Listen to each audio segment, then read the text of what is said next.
Joriy yil 8-aprelda O'zbekiston Prezidentining qishloq xo'jaligi mahsulotlarining eksport salohiyatini oshirish hamda qayta ishlash zanjirini rivojlantirish bo'yicha qo'shimcha chora-tadbirlar to'g'risidagi qarori qabul qilingan edi. Mazkur hujjat ijrosi yuzasidan Farg'ona viloyatida tizimli ishlar olib borilmoqda. Xususan, bugun hudud bog'larida pishib yetilgan anorlar saralangan, saqlangan va qayta ishlangan holda eksportga yo'naltirilmoqda. Muxbirimiz eng ko'p anor maydonlari mavjud Quva tumanidan lavha tayyorladi.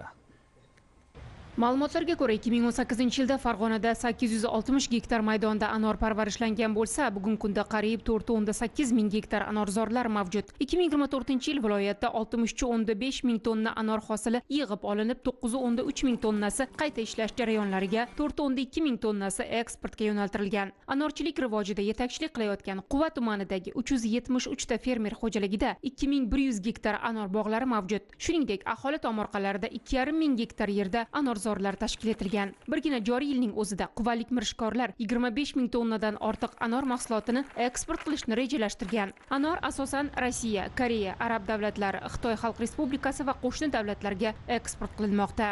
Shu yetishtirilgan anorlarni dehqonlar nesnobud qilmasdan, mana yog'ingarchilik bo'lmasdan bizga yetkazib keladi. Bizda muzlatkichimizda anorlar alohida qadoqlanib, sovutish xonalarimizga qo'yib eksportbop qilib saqlab beramiz. Eksportchilar kelib, chet ellarga, Yevropaga, mana Pribaltikalarga eksport qilyapti.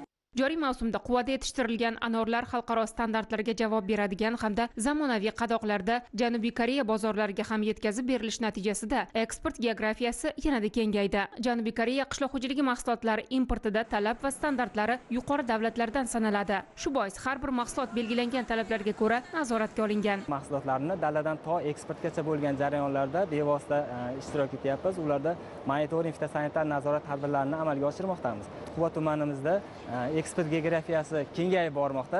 Jumladan joriy yilda Koreya Respublikasiga anor mahsulotlarimiz ham eksporti yo'lga qo'yildi. U davlatga zamonaviy qadoqlarda anor mahsulotlari qadoqlanib chiqarilyapti. Bu jarayonlarda bevosita o'simliklar karantini va himoyasi davlat inspektorlari, eksportyorlarimizga yaqindan yordam berib, ularga talab etiladigan fitosanitariya sertifikatlarini rasmiylashtirib bermoqdamiz. Davlatimiz rahbarining qishloq xo'jaligi mahsulotlarining eksport salohiyatini oshirish hamda qayta ishlash zanjirini rivojlantirish borasidagi islohotlari sabab tumanda nafaqat anor mevasini ichki va tashqi bozorga yetkazib berish, balki uni qayta ishlash jarayonlari ham bosqichma-bosqich yo'lga qo'yilmoqda. Mevani saqlash va qayta ishlash ilgari uy sharoitlarida amalga oshirilgan bo'lsa, bugungi kunda sohaga yangi innovatsion texnologiyalarni joriy etish orqali eksportbop mahsulotlar ishlab chiqarilmoqda. Xususan, mana bu korxonada oyiga 60-70 tonna turli mevalardan tabiiy sharbatlar tayyorlanadi. Shu kunlarda anor sharbatlarini ishlab chiqarish va xorijiy bozorlarga yetkazib berish jarayonlari qizg'in kechmoqda.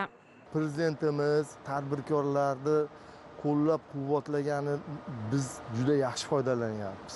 Menimcha bunaqa hech qachon bo'lmagan. Ochib bergan yo'llari mana chetlarga chiqarishi to'g'risida biz o'zimiz qancha forumlarda qatnashyapmiz. Bulardan biz juda ham yaxshi foydalanyapmiz. Ko'proq xorijdan xaridorlar keldi. Biz ularga taklif berganimizda ular tabiiy holatdagi anorni mahsulotlariga juda katta qiziqish bildirishyapti. Aptekalarda sotishni yo'lga qo'yishlik kerak ekan. Endi harakatimiz shunga bo'ladi. Kichikroq idishlarga quyib chiqarsangiz, davleniyaga, qonni suyultirishlikka xususiyatlari ko'p. Hozir biz yana bu anorni po'stlog'idan choy ishlab chiqarishni o'y fikrini qilyapmiz. Urug'idan yog' ishlab chiqarsa bo'lar ekan. Buni hozir o'y fikrida yuribmiz. Shu kunlarda anor eksporti bilan viloyatdagi 70 ga yaqin tadbirkorlar faol shug'ullanmoqda. Nafaqat Quvada yetishtirilgan qayin, tuyatish kabi mazali anorlar, balki Quvasoy shahri, Bog'dod, Toshloq, Qo'shtepa, Rishton va O'zbekiston tumanlarida yetishtirilgan xuddi shunday shifobaxsh anor mevalari ham dunyo bozoriga yetkazilmoqda. Eng muhimi, ushbu yo'nalishda doimiy va mavsumiy yangish o'rinlari ko'payib, aholi daromad manbalari yaratilyapti.